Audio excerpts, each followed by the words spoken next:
Olá, estamos de volta. Esse é o podcast Olha Ela. Aqui falamos muito sobre empreendedorismo feminino. Eu sou a B. E eu sou a Tassi. E mais uma vez fica o convite, antes de apresentarmos a nossa próxima convidada, que vocês estão esperando, fica o convite para vocês seguirem as nossas plataformas, os nossos canais no YouTube, no Spotify e também Instagram. Comentem, compartilhem com as amigas e os amigos de vocês esse podcast, porque ele é todinho feito para vocês. Nossa convidada de hoje, eu vou ter que fazer uma cola e vou usar os dedos. A Marília Segabinazzi, ela é psicóloga, administradora, pedagoga, mestre e doutora em educação e professora de graduação e pós-graduação. Eu vou deixar ela se apresentar, mas o currículo é longo. Acho que o currículo é curto, na verdade, em relação à trajetória. São formações que eu fui fazendo juntas. Talvez por isso que a Bettina achou interessante me chamar, porque foi uma forma de construir a minha carreira um pouco enviesada, não, mas eu acho que é uma forma de construir a carreira um pouco ao mesmo tempo, dando pausas, não de uma forma linear. Então, essas formações foram acontecendo na medida do desejo, na medida da necessidade e das oportunidades. Então, uma cola de tudo isso aí foi que, nesse tempo, nesses 34 anos, eu juntei isso com a maternidade, com projetos paralelos, né? Acho que foi uma coisa também que chama atenção, é não precisar fazer uma coisa só, inclusive nas formações, né? Mas isso também tem uma questão de organização da vida e desejo de estudar. Acho que a minha trajetória tem muito isso, assim. A minha formação primeira começou como psicologia e a minha última formação terminou na psicologia. Eu sempre quis fazer psicologia, sempre foi o meu desejo. Mas eu sempre quis fazer muitas coisas e aprender muitas coisas. Desde pequena, eu gosto assim, de histórias. Minha vontade era conhecer histórias. Eu lembro que, quando eu era pequena, a minha avó, ela queria me contar sobre o Egito. Então, ela lia, muito religiosa, lia as coisas da Bíblia, assim, ia me contando e me fazendo imaginar sobre como era o Egito, como era Jerusalém. E eu gostava era da história. Eu sempre tive esse envolvimento com aprender as histórias. Então, eu sempre quis fazer psicologia. Mas vim para o cursinho, aquela pressa de estudar. Fiz o vestibular que apareceu. E o primeiro vestibular que apareceu foi medicina. Essa parte tu não sabe. Não, essa eu não sei. Medicina. Tinha duas opções. Tinha medicina em Criciúma e tinha também em administração em Pelotas. Eu fiz, acabei sendo chamada na chamada de medicina e me encontrei com um curso que muitas pessoas queriam fazer, né? Querem fazer e às vezes não passam, enfim, naquela época. E aí, também passei em administração. E aí, eu fiquei nessa ambivalência. Acho que foi a primeira vez que eu me coloquei em contato com esse tema, que é o tema que eu trabalho na clínica também, que é acomodar as ambivalências. E aí, conversando com os meus pais, aquela coisa, eu acabei decidindo ir fazer administração, porque a medicina nunca tinha sido meu sonho. Né? Então, só que a administração também não. E aí, eu fui morar em Pelotas. E aí, eu cheguei lá, e eu entendi que aquilo ali não tinha nada a ver comigo no primeiro momento, né? Eu tinha 17 anos, estava empolgada com a vivência universitária. Aí eu tinha que dar um jeito. Eu já estava lá, meus pais já tinham montado apartamento, saí, né, daqui, estudava aqui em Florianópolis, fui para lá, tinha que dar um jeito. Bom, vou começar a trabalhar para poder bancar o meu sonho, que era fazer psicologia. Mas por que tu não escolheu psicologia direto? Porque eu fiquei com pressa. E o vestibular era no meio do ano. E no meio do ano, as opções não tinha. Então, só tinha administração. E aí, eu queria fazer medicina, que era concorrida, para ver como eu tava. Te testar. Me testar. Mais ou menos isso, né? E aí, aquela coisa, então, vamos. Não, uma coisa meio do impulso, assim, da intensidade. E eu tinha que trabalhar. Meu pai disse, não. E a minha mãe, então, tu não vai sair da administração. Te vira. Bom, daí eu trabalhava. Eu tô lembrando, depois nós vamos fazer uns comentários. Tu deve estar lembrando que eu tô me lembrando, depois eu vou contar. Só que eu me contive. Depois a gente tem uma história, porque isso aqui eu não sabia. E depois nós vamos contar uma história que envolve eu e a Tássia, que é muito parecida, mas vamos embora. Então, é uma história assim que, na verdade, eu tinha que dar um jeito. E aí eu trabalhava, Eu trabalhava de manhã, fazia estágio, de tarde eu fazia psicologia e de noite eu fazia administração. Meu Deus. Tu fazia 2 juntas? Juntas, uma tarde e uma noite. E a psicologia exige muita leitura também, né? E aí eu fazia o curso de administração na Federal lá à noite, a psicologia na Católica à tarde, fazia estágio de manhã.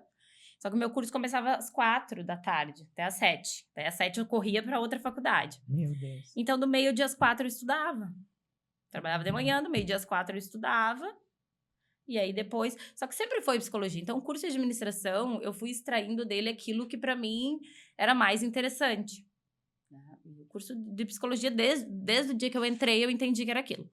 Só que eu tinha uma diferença entre ter começado a administração e ter começado a psicologia. 1 ano de diferença. Começou 1 ano depois. Uhum. Então, eu me formei em administração primeiro.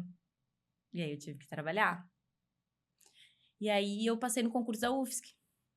E por que tu decidiu fazer esse concurso? Pra trabalhar. Uma Só capricorniana... que tu tava em Pelotas. Só que eu tava em Pelotas. E faltava 1 ano pra terminar uma E lá. faltava 1 ano pra terminar a faculdade.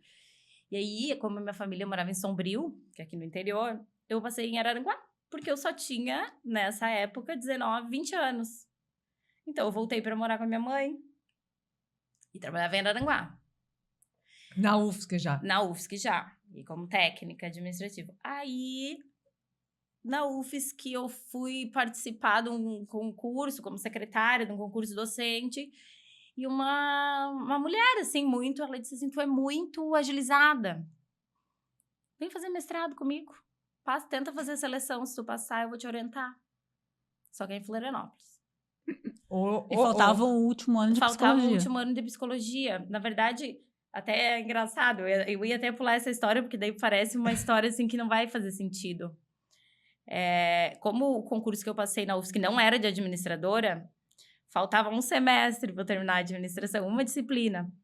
E aí eu ia para Pelotas, ficava na segunda-feira de manhã lá. Para terminar o curso. Meu voltava Deus. de ônibus e compensava durante a semana. O curso de administração. Ainda faltava graduação. de psicologia. E deixou para trás a psico. Tu fez quanto de psico lá? 3 anos? Eu fiz 3 anos lá. Porque o total são 5. Na verdade, eu ia me formar, eu entendi que eu precisava trabalhar e eu fiz o concurso. Eu precisava fazer alguma coisa para viver assim, né? Tá. Daí eu me formei, vim para fazer o mestrado e... Aí tu veio morar em Floripa. Desculpa, daí eu vim... A minha história é tão complexa que fazer a regressão é tão difícil. E esse mestrado era em Florianópolis. Mas eu disse, eu não vou perder essa oportunidade. Né? Achou que eu tenho perfil para fazer um outro tipo de tarefa que eu não tô fazendo. Daí fiz a seleção, passei no mestrado, consegui a licença na universidade. O mestrado foi na UDESC, né? Foi na UDESC. Por quê? Porque a educação sempre foi uma área dentro da psicologia que me interessava. Assim, no sentido do que... Como se aprende, mas mais como não se aprende. Sempre foi o meu interesse, né? Por que as pessoas não aprendem? E aí, mestrado em educação, e foi a área que eu comecei a estudar, aí me interessei mais para a área da sociologia da educação, entender como se formam as formas de ensinar, né? Como se estruturam as formas de ensinar, como se seleciona determinados conteúdos, né? Por que a gente aprende tal coisa e tal coisa a gente não aprende? Como são organizados os currículos, né? Então, por que eu vou ter acesso a esse conhecimento e não vou ter acesso a esse? Aí eu entrei no mestrado e quando eu entrei no mestrado, eu entendi, meu negócio é intelectual. Hoje, né? 20 e poucos anos, meu negócio é intelectual. Continuei trabalhando na universidade, feito o mestrado, um caminho quase, assim, natural, doutorado. Mas essa mesma professora, que foi a pessoa que me abriu, assim, né, para esse mundo, ela disse assim, só que pro doutorado tu tens que morar em Florianópolis. O mestrado tu ficava vindo e voltando. O mestrado eu ficava indo e vindo. E aí, eu simplesmente peguei... Quando ela disse isso, eu nem pensei, não falei com ninguém. Eu abri meu computador e disparei o e-mail. Eu preciso... Pro RH, como é que eu faço para ir morar em Florianópolis? Eles falam assim, olha, tu só tem uma chance. Se uma pessoa do mesmo cargo que tu, nível D, né, da UFSC, na mesma carreira, quiser trocar contigo, hoje é a forma... Putz, A pessoa teria que querer sair de Florianópolis, ser do mesmo cargo que eu E morar em Sombrio? e morar em Araranguá. Araranguá. Querer trabalhar lá. Eu pensei, nunca vai acontecer isso, né? Imagina a probabilidade. Eu acho que deu uns 10 dias. Do nada, um e-mail geral, assim. Alguém teria interesse em fazer permuta de Araranguá para Florianópolis, nível D? Meu Deus! Eu não demorei 5... Eu tremia. E eu só respondi assim, ó. Eu enviei. Daí... Tu viu como as aconteceu. coisas vão indo pra ti, né? Impressionante. Não, foram acontecendo assim. E tu foi seguindo, né? E eu Porque sou uma era... pessoa seguindo o bastante fluxo. cética. Talvez Uhum. isso seja um processo de resistência, né? Uhum. A gente vai fazendo processos de resistência em acreditar que, na verdade, aquilo estava organizado para acontecer daquela forma, né? Eu só pensei, acaso total. Em um mês, eu estava morando aqui sem lenço e sem documento. Eu tinha 20 e poucos anos ainda, não tinha casa, não tinha filhos, não tinha nada. Vim. Não tinha onde morar. Daí aluguei um apartamento aqui com mais 5 pessoas que até hoje, se eu passar na rua, eu não sei quem são, porque era uma casa de trânsito. Então, eu vivia no quarto, saía pra trabalhar, estudava. E aí, uma amiga estava indo embora fazer um pós-doutorado de 1 ano em Portugal. Daí, um dia, nós tomando um chopp, ela olhou pra mim e disse assim, escuta, por que tu não fica 1 ano na minha casa? Tu nem paga, tu só paga o condomínio e fica lá. Meu Deus. Eu olhei, na hora, vou. Fui, morei 1 ano na casa dela, né? E acho que a gente tem uma coisa também que essa trajetória foi assim por conta de uma rede que me proporcionou também coisas, seja uma rede familiar ou uma rede de amigos, que foram se organizando porque eu era muito nova para estar fazendo esses movimentos de carreira. Então, na mesma medida que eu ia organizando essa parte de trabalho, eu era muito descoordenada na vida, assim, no dia a dia, totalmente descoordenada, desorganizada, não tinha noção de nada, de trabalho, de imposto, de vida. Tudo eu tinha que fazer, eu perguntava para minha mãe, para meu pai, né, para as pessoas, porque eu era muito nova. E essa amiga é bem mais velha, assim, uns 15, 20 anos mais velha que eu, né? Então, e eu morei. Eu acho que isso foi acontecendo de uma forma que eu também fui pegando... Muitos caminhos que eu fiz deram errado. Claro, eu tive que voltar, retroceder. Não foi fácil, não foi assim um balé, né? Chegar aqui tranquilamente. Eu morei esse ano lá, deu tempo de eu me estruturar, enfim. E aí, dentro da universidade, eu também fui me firmando tanto como técnica, mas mantive a pesquisa. Porque eu entendi que esse era o lado que eu queria. Tá. Passou a vida, enfim, engravidei da minha primeira filha. E eu sempre quis ter filhos. Né? Isso é uma coisa, assim, que é o desejo... Talvez eu não tivesse a mínima noção do que representa a maternidade. Eu queria ser mãe. Ninguém tem sem noção nenhuma, zero, né?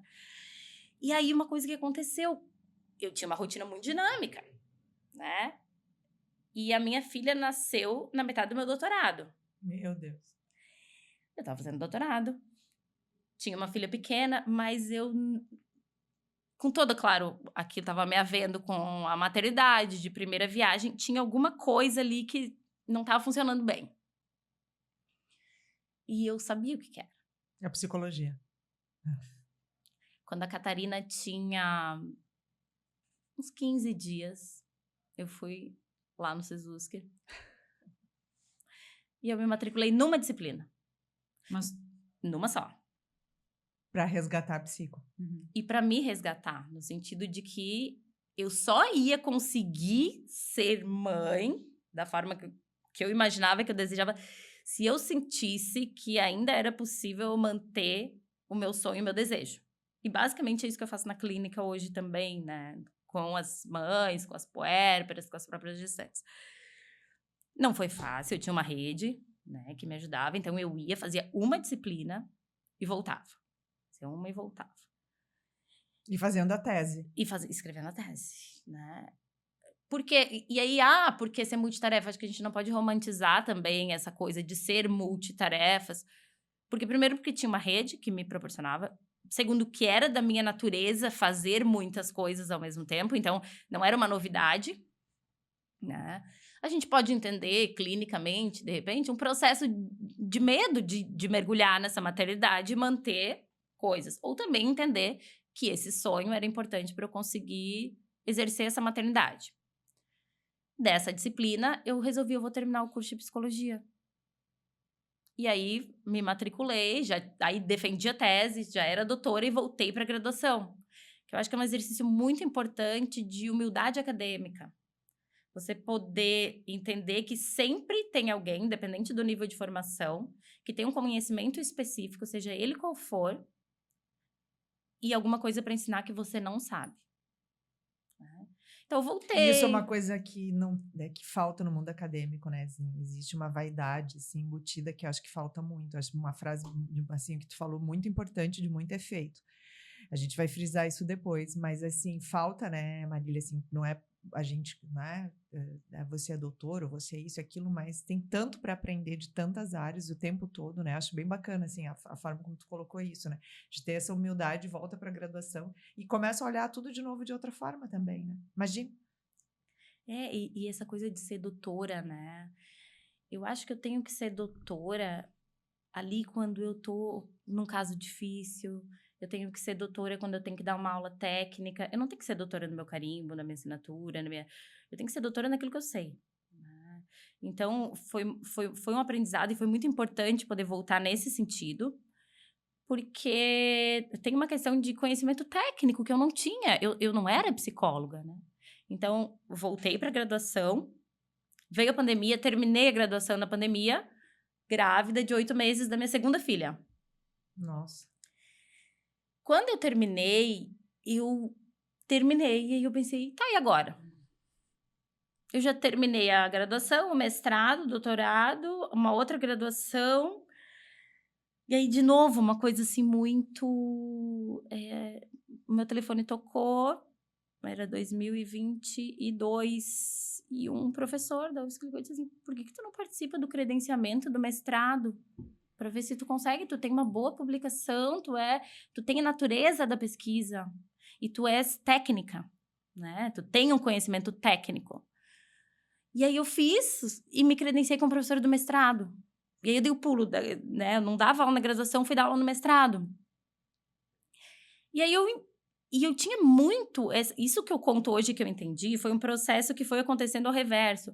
Eu sempre achava que tinha feito as formações erradas, porque as minhas formações não tinham uma costura, né? Eu não fiz graduação, mestrado, doutorado na mesma área. Eu fiz, até então, graduação em administração, mestrado em educação, doutorado em educação, graduação em psicologia. Quando eu entro nesse mestrado para orientar os alunos, a costura veio, porque o mestrado é no direito. Não, eu ia falar, detalhe, mestrado em direito, né? Então, eu vou trabalhar com aquilo que a área técnica do direito precisa, mas não tem a parte específica. E aí eu fui entendendo, quando eu me dei conta que eu ia orientar no curso de direito coisas que não eram do direito com a complementaridade, como complementar, eu entendi que tudo aquilo fazia sentido. Aí eu fiz... Quando eu fiz isso, eu entendi que a minha clínica podia ser baseada nisso. Que não é uma clínica unidirecional, uma clínica que fica encerrada nos processos clínicos. Então, eu me entendi como alguém que é psicóloga, que tem um registro profissional, que tem um campo profissional, uma perícia, né, que vai fazer alguma coisa que só o psicólogo faz, mas que com o benefício de ter feito todas as outras coisas. E aí eu estruturei minha clínica, e aí eu me entendi como psicóloga, e aí eu disse, agora eu vou para a clínica. Eu já era professora do mestrado, tinha feito as formações. Então, às vezes, a gente precisa passar por essa turbulência das coisas sem sentido e organizar para que alguma coisa, às vezes uma coisinha dá um estalo e aquilo tudo a gente consegue a costura. Então, só que eu fui conseguir essa costura com quase 30 anos. Mas, ao mesmo tempo, tu não desistiu de nenhuma. Não desisti. Tu manteve. E aí, isso é uma questão que é muito ambivalente. E foi outro ponto, né? Ontem eu até estava numa aula, eu faço formação em psicanálise, e o professor falou uma coisa que eu tinha noção, sabe aquelas coisas que a gente sabe, mas precisa que alguém coloque em palavras, que é um pouco o que o psicólogo faz, às vezes? Ele disse assim, ambivalência é uma conquista. Porque você aguentar e você se dar conta de que a gente não consegue se livrar da ambivalência. Então, também me ajudou isso, assim, eu nunca tive certeza de nada. Eu nunca tive certeza. Mas te causava sofrimento? não me causava sofrimento. Mas eu acho que a ausência de sofrimento veio justamente de eu acolher a ambivalência. O que acontece, que chega na clínica para mim hoje, é uma vontade de se livrar da ambivalência. Eu quero tirar a ambivalência. Eu não sei se eu escolho isso ou se eu escolho aquilo. Eu quero isso, mas eu sinto um pouco de falta daquilo. Só que a ambivalência é própria do sujeito, né? Então, quando a ideia de que a gente precisa acolher a ambivalência e colocar ela... Não existe. Essa ideia de que existe uma trajetória inequívoca de vida, ela é uma trajetória de plástico. Porque o tempo inteiro a gente precisa ir, retroceder, escolher aqui significa deixar ali. Então, aceitar a ambivalência é uma coisa muito difícil. Então, o que eu faço hoje, né? Uma das coisas que eu faço hoje na clínica, suportar junto a ambivalência. Porque, contemporaneamente, a ambivalência é insuportável. E chega muito pra ti? Eu ia fazer essa pergunta agora, já ia emendar. Depois eu quero voltar num detalhe ali, mas ia perguntar isso. Se chega... A Maria, tu atende muitas mulheres, né, Maria? Majoritariamente, 99% de e elas mulheres. trazem isso na clínica. Elas trazem essa demanda para ti, essa pauta, assim, esse sofrimento, assim, essa dificuldade. E é uma coisa muito interessante porque tem no ideário, assim, de que o sucesso, a trajetória, eu acho que foi isso que eu falei um dia que tu gostou, Bettina, de que se você alcançar um determinado nível de sucesso profissional, sobretudo, as ambivalências acabam. Bom, então a gente ia ter uma clínica estratificada, chegou num nível de sucesso, ninguém mais sofre, ninguém tem mais ambivalência. Mas como a ambivalência acompanha a gente, não importa o nível, inclusive, de sucesso profissional que você vai ter, de sucesso conjugal. O que acontece hoje, e chega muito no consultório, chega o tempo inteiro, chega de diferentes formas, é que as pessoas não estão conseguindo acomodar essa ambivalência. É como se ter essa ambivalência fosse errado. Porque a gente vive numa lógica agora que é como se a vida fosse uma linha reta. E tanto melhor para cima, mais sucesso, né? Só que o ser humano, ele não é assim. As próprias marcas biográficas, vai acontecer isso, daqui a pouco vai acontecer aquilo, vou ter que dar uma pausa, eu vou por aqui, daí aqui não funciona, eu reprogramo, eu paro uma faculdade, eu faço outras coisas, depois eu volto naquela faculdade. Isso parece um pouco desorganizado, mas se a gente pensar, a dinâmica da vida da gente, ela é complexa, né? Ela não é mecanizada, assim, robotizada. E a gente não tem mais espaço para ser confuso hoje em dia. A gente tem que ser inequívoco. E aí, quando eu tenho uma mulher que tem esse desejo de empreender, por exemplo, né? Que é uma mulher potente, mas que vai se ver com as dificuldades da maternidade. Ela fica ambivalente, porque ela pensa assim, pô, eu sou tão boa no que eu faço, no meu trabalho, como é que uma criança, um bebê, me deixa paralisada? É como se tivesse que dar certo em tudo, ou saber o que fazer em tudo. Só que a gente é ambivalente, né? Então, mas eu sou tão boa nisso aqui, como é que eu me assusto aqui, como é que eu me saboto ali? Tira isso de mim, porque isso tá errado. É o que chega pra gente tirar a contradição. Só que a gente só cresce e só se organiza na contradição, né? É no movimento dialético daquilo que era, que não era, pra gente construir um novo. Então, a contradição, eu acho que é uma das coisas que mais chega na clínica, mas chega, eu acho que de uma forma... Tira de mim. Me ajuda a não ter mais dúvida. Eu não quero mais ter dúvida. Não, primeiro que não é o meu papel, eu não consigo tirar nada de ninguém. Se eu conseguisse, eu já era um sucesso, né? Assim, eu ia dominar o mundo. Ninguém tira a dúvida de ninguém. O que eu faço é dar mais perguntas pra gente tentar colocar essa dúvida em algum lugar confortável. Porque ela nunca vai deixar de existir, faz parte, né? Porque se eu parar de ter dúvida, eu vou parar de ser sujeito, né? Então, assim, é o que nos faz sujeito, né? E é o que eu acho que as pessoas conversam muito hoje, assim, será que a inteligência artificial vai passar, né? Vai substituir? Não, porque a inteligência artificial é inequívoca. A gente pergunta e ela responde. Né? Ela não questiona. Eu falava isso, porque eu sou copywriter, né? E as minhas amigas falam, meu Deus, vai, pega, faz, usa o ChatGPT, não sei. Não uso, não. Fui a última a acessar. Hoje é uma ferramenta que eu uso muito para melhorar a minha escrita ou até para me dar ideias. Nunca vai como saiu dali, porque é um robô. Usa os termos muito parecidos. Quando tu lê um post de alguém e tu consegue enxergar que foi copy-cola. Ah, sim. Né? Então, tu sabe que continua sendo necessário. Você, como humana, continua sendo necessária. Eles não vão dominar. Mas, se não tiver controle, talvez tenhamos problemas. Mas assim, isso para mim é muito, muito claro, assim, muito tranquilo. Eu acho uma ferramenta maravilhosa. Mas isso tem essa percepção de que está gerando esse questionamento, esse sofrimento, assim, de achar que a tua carreira, por exemplo, tá ameaçada em função disso? Eu acho que sim. Mas é uma coisa que tá no imaginário meio coletivo. Tudo que é novo, né? É. A gente ainda não tem muita noção.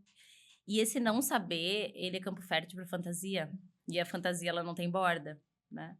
Então, a gente consegue imaginar tudo. Eu penso da mesma forma que a gente não vai ter substituição, a gente vai ter complementariedade, né? Em muitos campos a gente tem benefícios, mas tem uma coisa de bonito nesse negócio analógico, assim, né? Naquilo que não é digital e que é essa contradição, que é a dúvida, que é a gente poder se enganar também. Eu acho que poder se enganar, ter espaço para o erro, é uma coisa muito importante. É saudável, né? Ô, Marília, eu vou aproveitar e te fazer uma pergunta. Essa semana eu vi uns stories teus, que eu gostei muito, né? No Instagram dela. E tu fez uma reflexão, assim, né? Sobre esse mundo dessa cobrança, porque quando tu fala, assim, né? Do erro, faz parte, que é tão necessário, mas eu não sei, eu vejo muita angústia, assim, né? Vamos falar das mulheres, aqui nosso foco, né? Sempre trazer, não que os homens também não tenham tem, mas assim, elas estão se cobrando porque a outra dá certo, aí olha o que a outra tá fazendo e tal, e querem estar felizes, e aí tem sucesso, e aí tá bem financeiramente, mas o que tu vê hoje, assim, o que tá vindo? Porque tu falou sobre isso, né? Tu falava até essa questão do digital mesmo, assim, como é que tu vê, o que tá chegando, assim, a tua percepção, e tu consegue, a partir da tua fala, né, o teu trabalho aí como terapeuta, fazer elas se acalmarem, elas começarem a aceitar que sim, que pode errar, que é importante errar e que não tem, porque eu estou um pouco cansada dessa coisa principalmente de mentoria da receita de bolo, assim, isso me cansa bastante, a receita, faça isso, depois isso, e isso para mim não cabe, eu não consigo me adaptar a isso, assim. Isso também aparece, assim, nesse espaço que é bem terapêutico, que aí é uma psicoterapia mesmo. Assim, aparece porque outras mentoras, né, de outros estilos também relatam, mas como é que é isso dentro de um atendimento, aí, de uma consulta? Tem uma coisa que a terapia, ela ajuda no suporte da angústia, né? Então, a primeira coisa é que a pessoa se dê conta que isso gera angústia. Mas essa angústia, desse comparativo, dessa ideia de sucesso, porque às vezes me parece que a ideia de sucesso tá um pouco descolada daquilo que a gente vai entender por desejo. Então, é como se a gente tivesse uma receita de sucesso. É como se uma pessoa de sucesso, ela tivesse que dar check em vários critérios, né? Então, isso dá certo, eu tenho uma boa profissão, Isso pode ser entendido como, talvez, um ideário de sucesso. Mas quando eu tô falando com o sujeito, eu tô falando de desejo nesse sentido mais psicanalítico, inclusive, o desejo é uma coisa que nos ultrapassa e é alheia à nossa vontade, né? É o nosso mais íntimo. E aí até as pessoas que atingem esses cheques do sucesso, aquilo não é exatamente, mas como, Marília? Eu me sinto até mal de estar aqui no consultório, porque eu tenho isso, eu conquistei aquilo, mas não é. Bom, primeiro trabalho, e que é um trabalho difícil, não é fácil. Eu acho que a coragem de se olhar e se colocar em contato com esse desejo não é fácil, porque o que é o meu desejo? Eu não tô perguntando o que é o sucesso, eu não tô perguntando o que acham que tu tem que fazer, eu não tô... É assim, ó, aquilo que te conforta, às vezes não é uma carreira em linha reta para cima. Acontece muito isso também quando vem a maternidade, né? Eu quero parar de trabalhar e cuidar só dos filhos. Daí, meu Deus, mas isso eu vou ser uma mulher fraca, eu vou ser uma mulher... Ou o contrário, que foi o que aconteceu comigo. Eu entendi que eu não queria só, naquele período, ficar cuidando só da minha filha. Bom, mas aí, como é que eu vou... Que mãe horrível que eu sou. Então, a ideia de sucesso é uma coisa. Mas o que aparece, o que eu tento fazer na clínica é justamente a pessoa entender o seu desejo. E que às vezes não é isso. E a gente vai perseguindo muito esse modelo de sucesso, que é um modelo que vem, né? Hoje em dia a gente tem o modelo pronto da vida que dá certo. E geralmente ela dá certo, a gente encontra ela pelo celular rolando a tela, né? Então a gente vai encontrando o modelo, né, da vida, do consumo, o que a gente tem que ter, como a gente deve parecer, o que é bonito, né? Uma noção estética. Então vem tudo pronto. Uma vez que aquilo vem tudo pronto, aquilo é alheio a mim. E ninguém escapa ao desejo. Eu posso não conhecer o meu desejo. Posso não ter ele consciente. Mas alguma coisa ali me dá um certo desconforto. Então, esse é um trabalho. E não é um trabalho, às vezes, só alegre. Se dá conta de que abandonar coisas, ou não fazer coisas, ou não seguir uma lógica, é da ordem do meu desejo. É um trabalho difícil de resistências, porque é muito mais fácil eu pegar um modelo pronto, viver esse modelo, só que a angústia vem. E a angústia vai lá no consultório. Então, isso aparece muito. Primeira coisa, quando a gente vê esse ideal de sucesso, chega no consultório, essa coisa assim, mas não é isso ainda, eu não tô bem, eu não tô feliz. Tá, então vamos ver assim, o que é o teu ideal de sucesso, o que é o ideal de felicidade, o que é o teu... E aí a gente vai tecendo, até tentar encontrar alguma coisa que fique mais conectada com esse desejo. A gente não consegue materializar o desejo. O desejo é da ordem do indizível. Eu não consigo dizer o que é o meu desejo. E essa é a base de toda a teoria psicanalítica, né? Não conheço o meu desejo. Nem vou conhecer. Mas eu vou ter pistas dele. E por essas pistas eu vou organizando a minha vida ou refutando.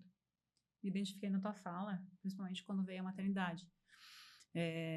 Eu demorei a ter filhos porque eu queria construir uma carreira. E eu pedi demissão na licença maternidade. Ou seja, eu desisti de uma carreira. E não doeu.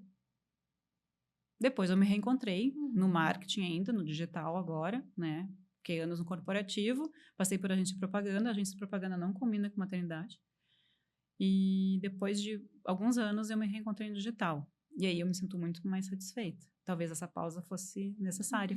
Mas quando tu fez essa opção, tu não te arrependeu, né? Nunca. Foi uma escolha, né? Nunca me Foi uma arrependi. escolha que tu queria viver Nunca. aquela maternidade, que é isso, é ter essa coragem de, assim como fazer uma escolha, não, eu quero só, ou não, eu quero continuar tendo a minha vida, eu vou ser mãe, mas a minha vida profissional, as coisas que eu faço vão... Mas assim, tu fez e ficou feliz, a Marília, mas quanta mulher que não consegue nem uma coisa nem outra. Por quê? Porque vem o julgamento, o outro vai falar, ela não consegue bancar essa escolha dela, dizer, não, eu vou continuar trabalhando. Tem até a discussão da amamentação também, né? É um assunto muito recorrente também, amamenta até quanto tempo, sim, não e tal. Mas são escolhas e tem que ser respeitadas, mas é difícil, assim, eu até... Né? Nem vou dizer, eu acho que em todas as classes sociais não dá nem para colocar isso uma questão de poder mais alto, poder aquisitivo mais alto ou mais baixo. É uma coisa, um sofrimento que tem, né? A maternidade. E também o romantismo, né? Acho que a maternidade talvez estivesse mais. Eu não sou mãe, mas eu acompanho o processo assim, mas acho que ela já foi mais romantizada. Acho que hoje a gente está mais na realidade mesmo, está se trazendo mais a realidade ou pelo menos está se falando que tem que romantizar menos, com os desafios que com a mudança que traz, com tudo que ela coloca, né? Eu acho que poder escolher já é um benefício, já é um benefício de classe. Poder escolher, pensar sobre a maternidade já é um benefício. Mas essa romantização da maternidade também é uma forma de matar a ambivalência, né? Porque se a maternidade é inequivocadamente de uma forma, então eu não posso sentir e experienciar ela de outra, tá errado. Eu não posso sentir e experienciar ela das duas formas. Uma coisa que chega muito no consultório é a sensação de ambivalência da maternidade, e que existe, né? Existe. Então, mas eu não posso estar ambivalente, eu tenho que estar absolutamente feliz, absolutamente, inequivocadamente, porque a maternidade é isso. Não, na verdade, ela é um princípio de ambivalência, né? Você pode escolher, você gostou, mas tem uma outra parcela de mim que tá ali, que eu não sei onde é que tá mais, e eu sinto saudade daquilo, mas eu também não quero uma vida onde eu não seja mais mãe. E isso coabita. Esse exercício da maternidade é um bom exercício, um exemplo de como a gente não consegue se livrar da ambivalência.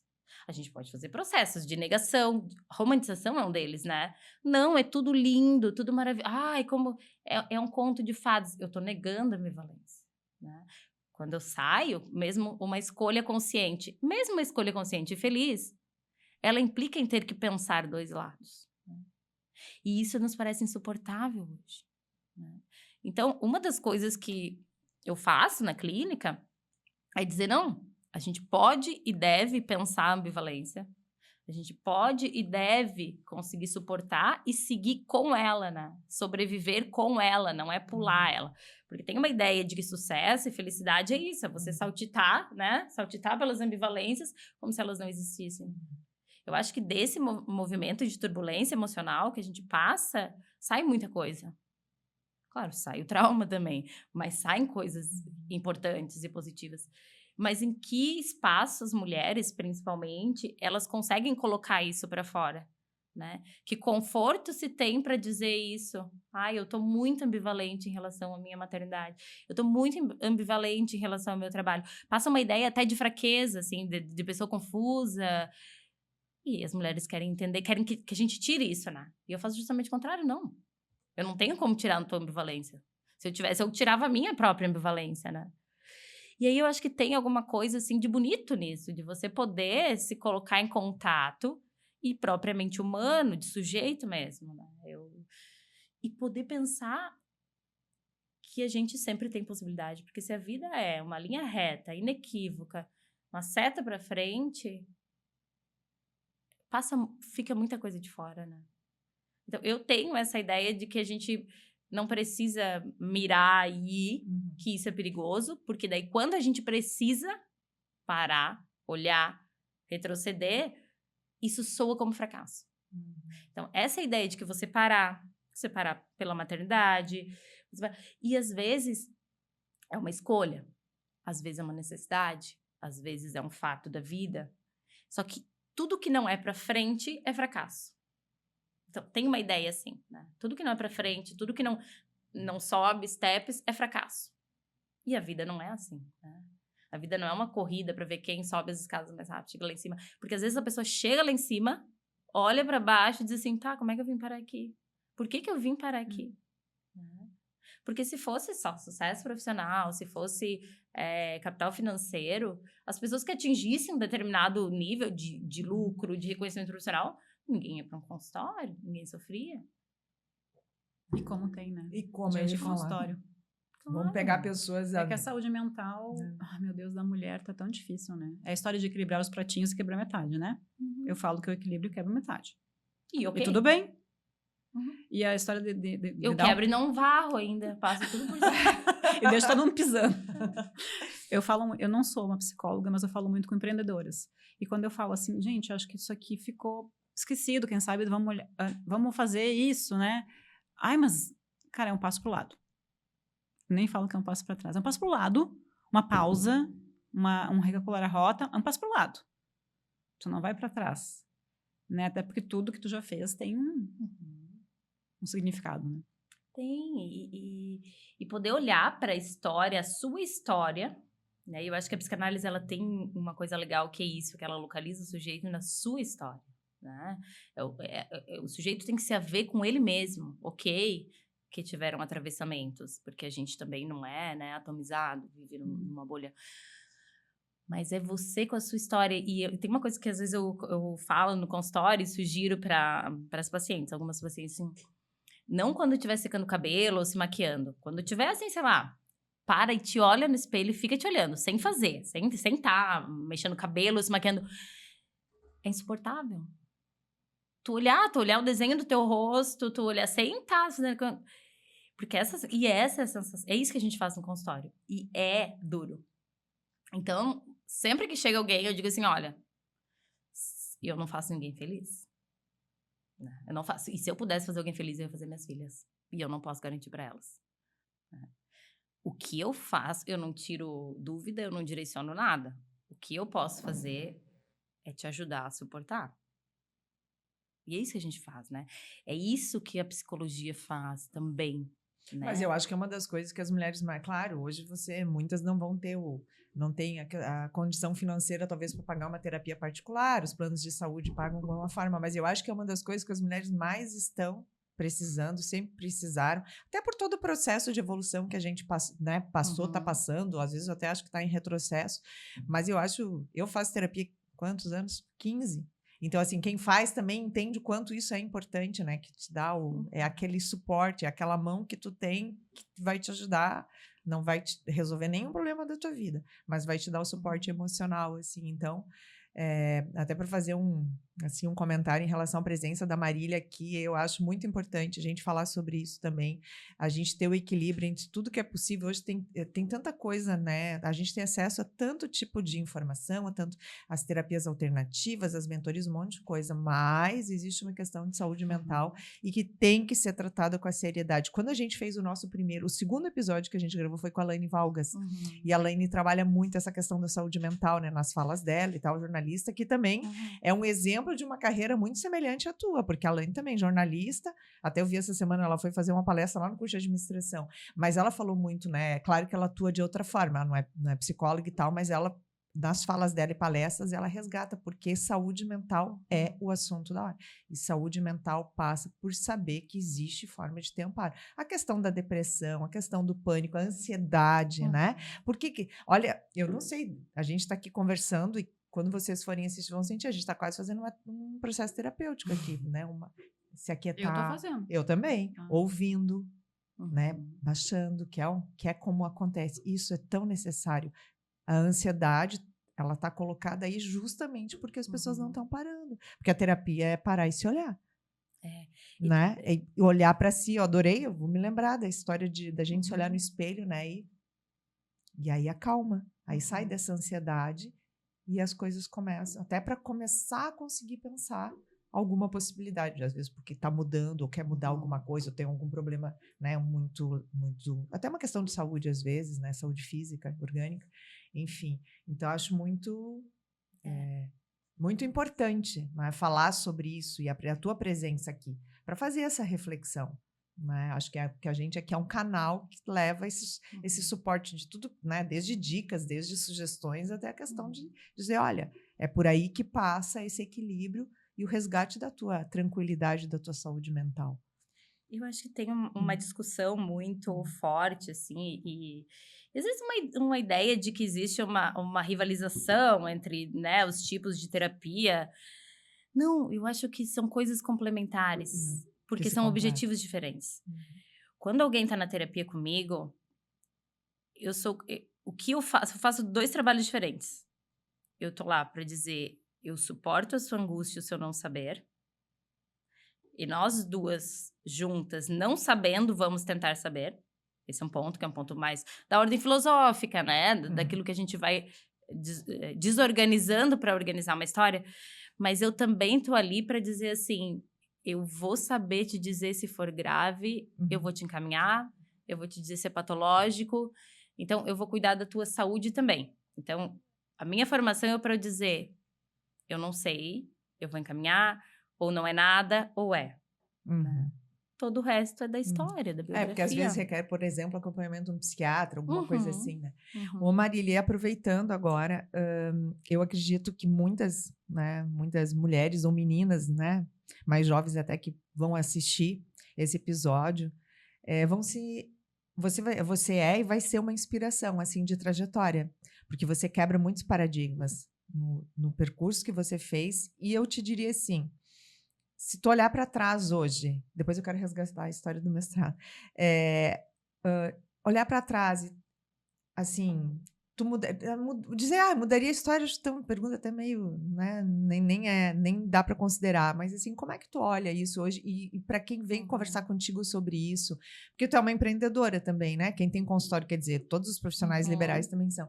Como é que tu olha, tu sinaliza, assim, tu usa como inspiração a tua trajetória para que a pessoa entenda isso, que não precisa ser linear e que às vezes, por um caminho que ela pode até dizer meio torto, assim, meio imprevisível, lá o resultado final traz aquilo que talvez nem tu sabia onde tu chegaria hoje, o que tu está fazendo hoje, né? Assim, conciliando, inclusive, várias coisas. Eu acho que eu mudaria tudo, mas a única coisa que eu posso fazer em relação a isso é acomodar isso em algum lugar.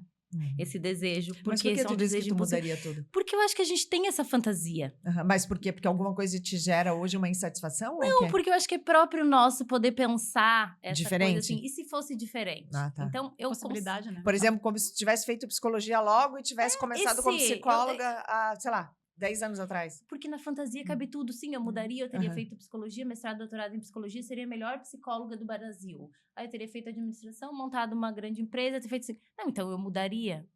Só que o que eu acho que é importante é a gente se dar conta que mudaria, mas não pode mudar. Bom, então onde é que eu vou colocar isso? Disso que eu não posso mudar. O que veio de bom? O que veio que não é tão legal e como é que eu vou acomodar isso que não foi tão legal? Né? Então, é muito isso, assim, de você conseguir acomodar as coisas. Colocar em algum lugar aquilo que não tem mais como mudar. Né? Porque voltar, eu acho que todo mundo, como tu falou, eu acho que todo mundo voltaria, ajustaria alguma coisa. Mas como não dá, A gente só sonha. a gente só sonha. Falando em mudar, chega pra ti também mulheres que desejam transição de carreira, mudar de área completamente, com aquele medo.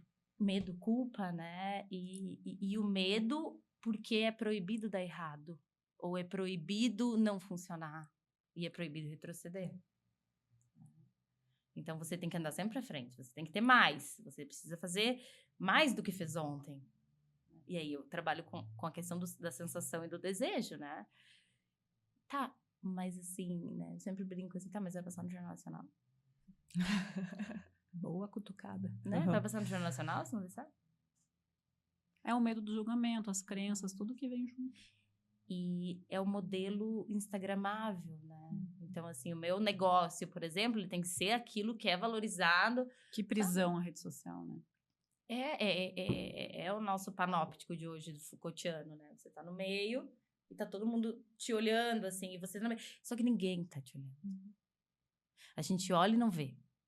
E vai esquecer depois se foi alguma coisa, né? E eu sempre pergunto isso, assim, tá, mas ontem, quando tu passou na rua, e isso não é que as pessoas têm menos valor, é porque a gente não olha de fato, né? Tem que ser uma coisa que chame muito atenção.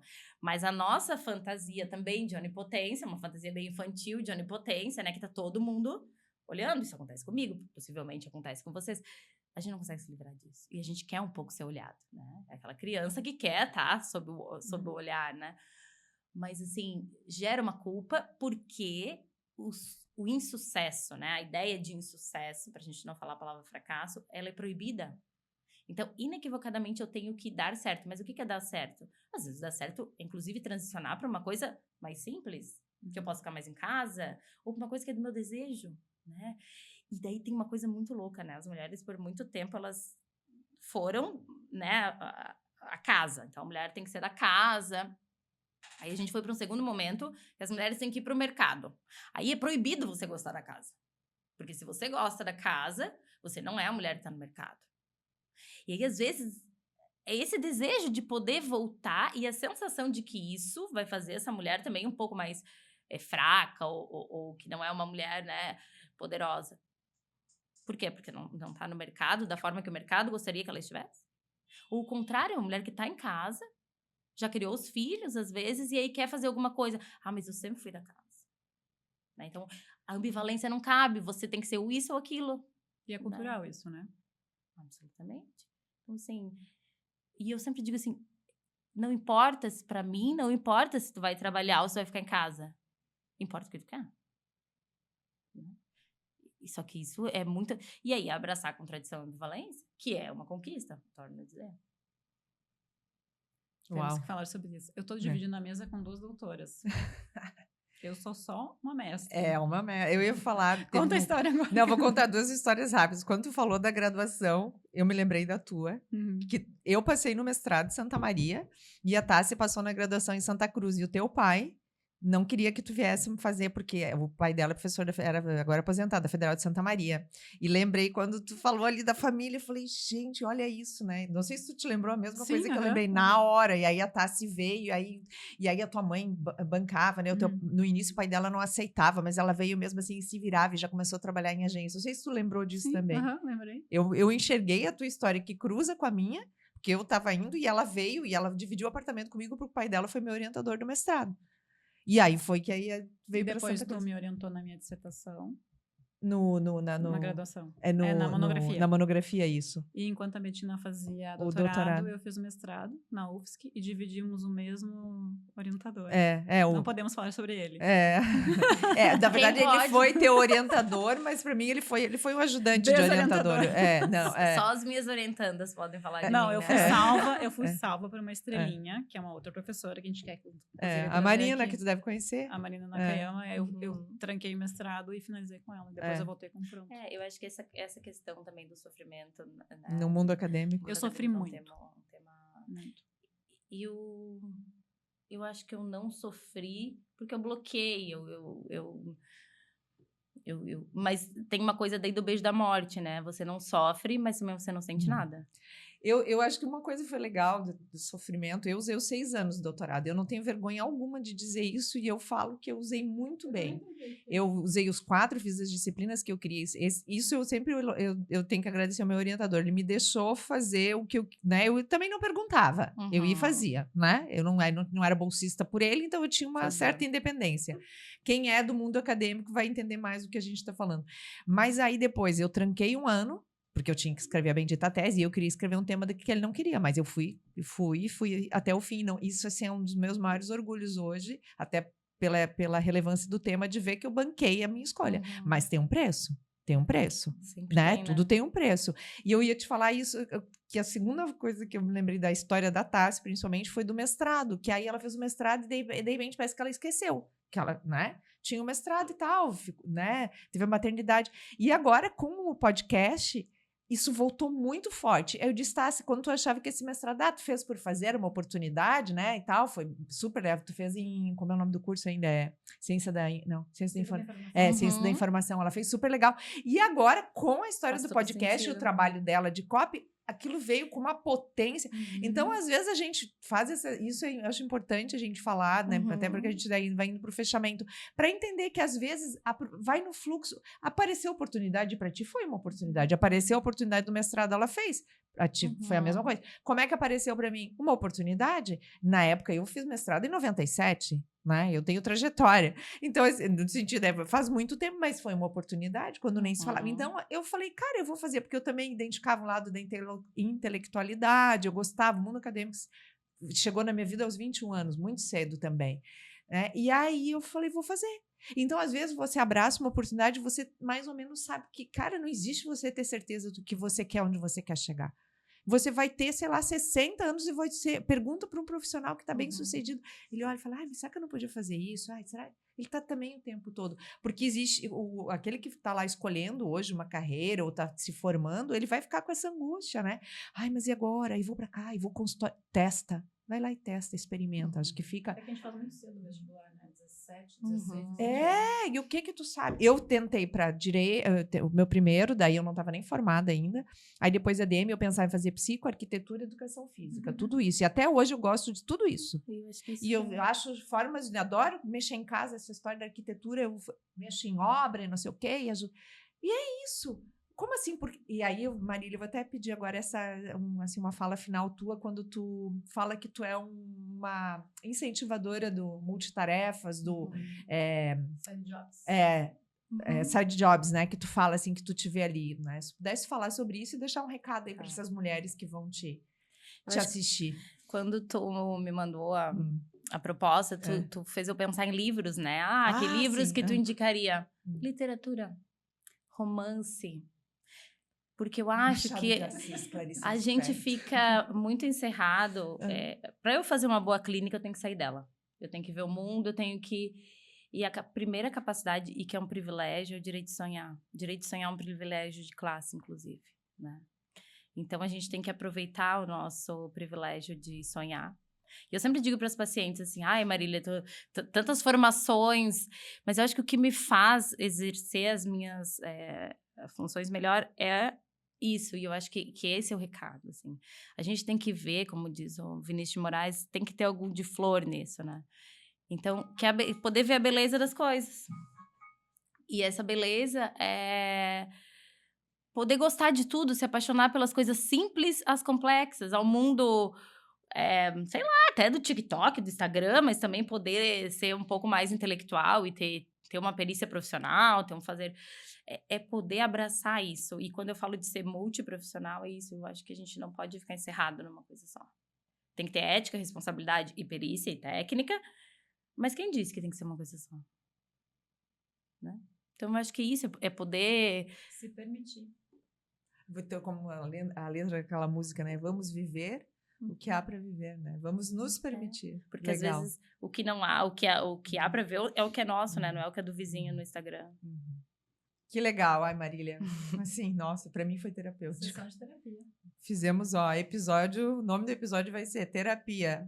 Assista. Muito bom. Obrigada por aceitar esse convite. Eu sei Eu que agradeço. que fez aí um ajuste de agenda, mas eu acho que era muito necessário a gente ter essa fala e eu acredito que depois, né, a gente vai comentar toda a repercussão, mas é um carinho, assim, acho que é um acolhimento, né, de que é isso, né? E que a terapia, eu sou fã, né? Eu sempre vou dizer, puderem, invistam, porque eu acho que é investir na gente, no autocuidado, e alguém que nos escuta e ajuda a pensar possibilidades, eu acho. Eu sou muito fã. Tanto que eu quase fiz psicologia também, né? Foi um dos primeiros lá das minhas escolhas, né, Tássia? É isso. Será? Acho que sim. Possivelmente. É isso, gente. Então, até o próximo. Obrigada. Vamos fazer. Vamos. Afastar aqui. Até o próximo, gente. Tchau. Olha ela, né? Virou hoje.